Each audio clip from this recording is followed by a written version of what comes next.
Welcome back to One Piece Anime Review, episode 435. For the first time in 4 months, reviewing a new episode for the series. And this will be episode 1156, the long sought Elbaph, the big reunion banquet. This one's interesting because you're probably thinking, how so? Well,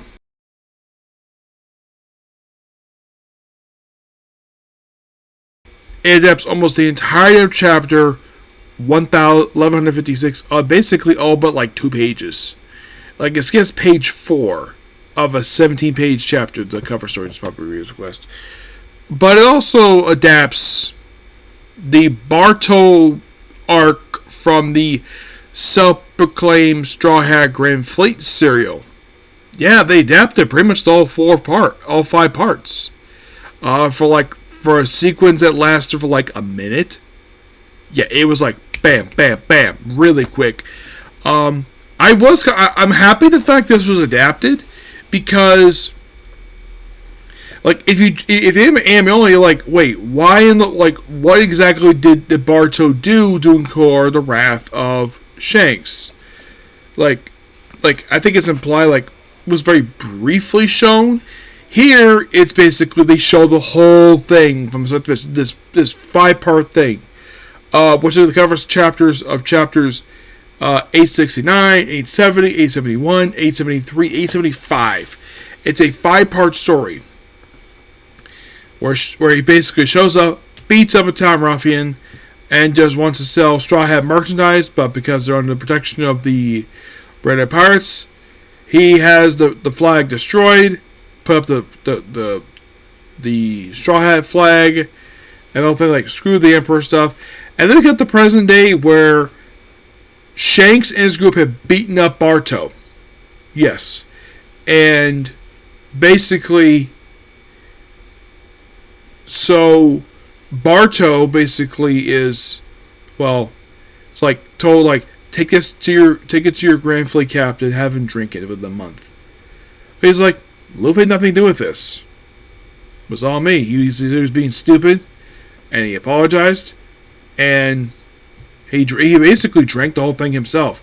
And it wasn't poison. They basically tricked him, but at least basically Shanks recognized basically that he has a lot of respect for Luffy, and he's loyal to him. He appreciates that, but he basically needed to save face.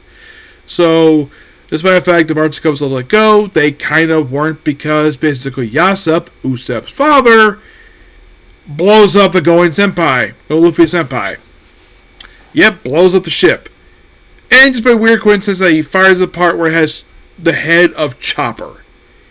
Yes. Now, it's at this point, this is the last time we'll probably get a chance to see the Barter Club, because they're gone. Yeah, they're gone, along with the Kid Pirates, which of course Shanks basically eliminated them in the previous arc. Yeah, they're gone, along with, well, mostly the Heart Pirates. Though in the case of them, they were attacked themselves by Blackbeard, and Blackbeard himself comes back. In the case of Luffy and his group, where they're celebrating on the giant ship, the fact that they mentioned going to the little garden where the chiefs basically had resort to turn their weapons fight into a fist fight. And they call the fight, of course, the resume the fight, probably going to get their weapons. And they all celebrate, and then the very next day, Luffy, Zoro, Nami, Sanji, and Usopp,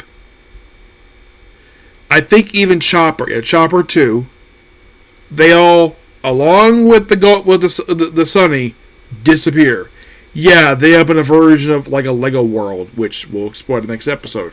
Which now wakes up and she's covered in this weird outfit.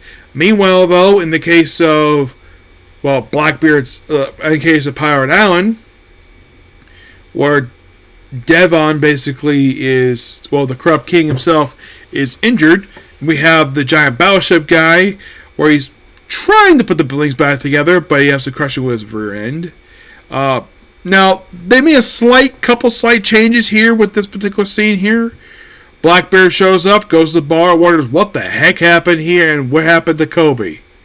So, he does interrogate the Corrupt King, which in the manga, it's not very clear exactly where this is.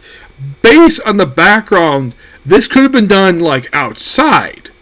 Like outside the giant head thing that he must have like climbed on the wall or something. Coming out, so I think basically pulled at his face.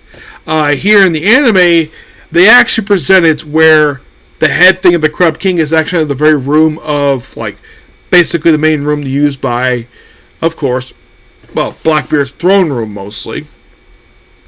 And of course, they got Garp, Kuzen's there. Most of the scenes pretty much presented pretty much most of the same, except one small thing. They have Charlotte Pudding here, and they actually give her a line. Because in the manga, anybody's that read the chapter, she basically is not happy being around Blackbeard. And the anime says, "Don't touch me." And you can very much imply the fact that maybe, just maybe, Blackbeard wants to do something very... Because he's a creepy guy, he might want to do something sexual to... Based on the context of the scene, I'm like, if you're casual, like... If you see this scene here, like, you see this young girl, who I think is about 17-ish, and she's here with a guy pushing 40. Yeah, it looks creepy. But Blackbeard is like this. This is typical Blackbeard. But I don't think he would basically go far to try to rape Pudding. I don't think he would do that. Simply because he's never been shown doing that. Not at all. It's just not his personality. Maybe a creepy guy, if you keep around him. I don't think he would have a desire to rape her. It just, people might imply it by seeing the scene, but no, I don't think he will. Simply because she is a bargaining chip with the Big Mom pirates. He probably doesn't know the fact. He probably may know the fact Big Mom is missing. Now, as far as she is, she's implied to be dead because Kid and Law basically opened a hole in the earth and basically dropped her in. And Kaido was kind of the same way too. He was dropping a freaking volcano. And it's implied both these two are dead. Now, Kaido, I can tell from the end presented, when the manga presented, he is clearly dead. In the case of Big Mom, I'm assuming, yes, she's dead. So as to the future of the Big Mom Pirates, it's completely up in the air. So, we see Garp, where he's chained up, of course, in, like, what looks to be a separate room. You think, okay, was anything else here? Well, they're potentially going to do conflict with the Navy. No surprise there, because basically the pirates, they would have conflict with the Navy, because Blackbeard always has conflict with the Navy. But this also is interesting, though, with this episode, is that, well, they're going to go Elbaph, but not just yet, per se. No, not just yet. Yeah, for the first portion of this particular arc, they're not going to Elbaph. No. Also, these eye-catcher cards, the first one they show, which is basically Shanks' crew, it's done in the style of the Straw Hats ones that they used to have, but they don't have those anymore.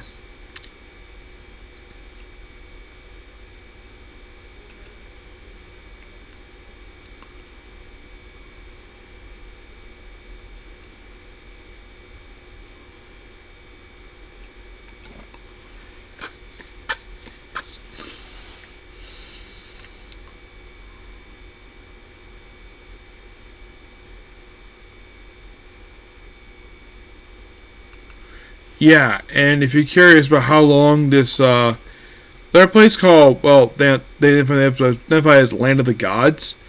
If you're really curious, Luffy and his group are gonna be here just for a few episodes, just for a few chapters. So I'd say probably for the first like 3 episodes of this arc, we're probably gonna be exploring this portion. Yeah, it's gonna be really quick, but I'm definitely looking forward to it. But yeah, that's pretty much it for this particular video. Oh, wait, hold on. We're not done yet. We still got the Chapter Manga. Chapter 1179, Nerona Emu Descends. The cover image is Ace Otama and Yamato leading polar bear piglets hiking down a wetlands path. Yeah, I almost forgot to do this. So Emu's like, he wants to lead the Great Palace. The elder's like, not a good idea. And mostly because he wants to leave because of the food. Yeah, the food and the fact that Celestial is nearly trying to kill each other over this stuff. And the fact that York is unhappy, the fact she's hungry.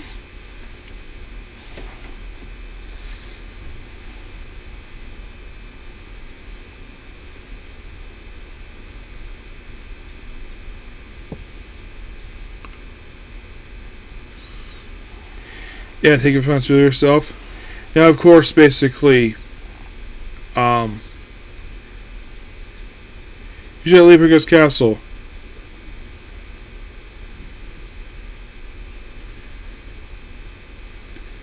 He's like, I'll be back. It's like, what's going on, Elbaph? Yeah, we get flashback to people who are not really alive more. We see Rox, Roger, what appears to be Shirahoshi's a baby, Shanks, Harold, who's deceased, Loki, Whitebeard, Luffy, and Blackbeard, along with Cobra, who's also dead too, and of course, like Joy Boy, Davy Jones. And apparently he desires Vivi for some reason. Not like, well, I assume basically it's a he. But we do finally identify the Emu's gender here by the end of the chapter. We'll get to that. He's like, great little, and of course he disappears. It looks like though when he moves, apparently like the whole palace just disappears. It's really weird.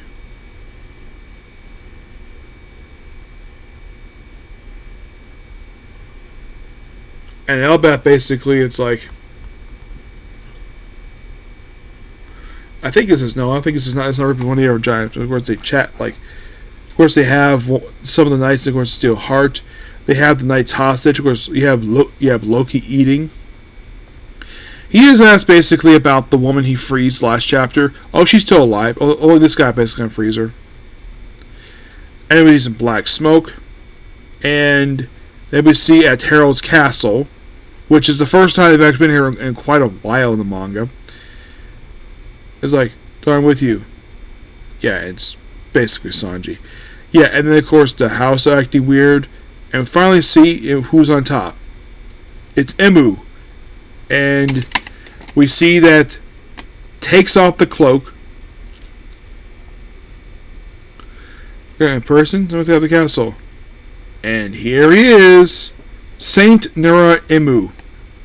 So basically, the de facto king of the world is a frickin' demon. You're like, what the heck? Wow. So yeah, we have identified the gender of Emu. Emu is a guy. Well, I think based on this artwork. Yeah. Interesting we finally get a chance to see Emu without the cloak on, because Emu a lot of the time basically is always wearing the cloak. And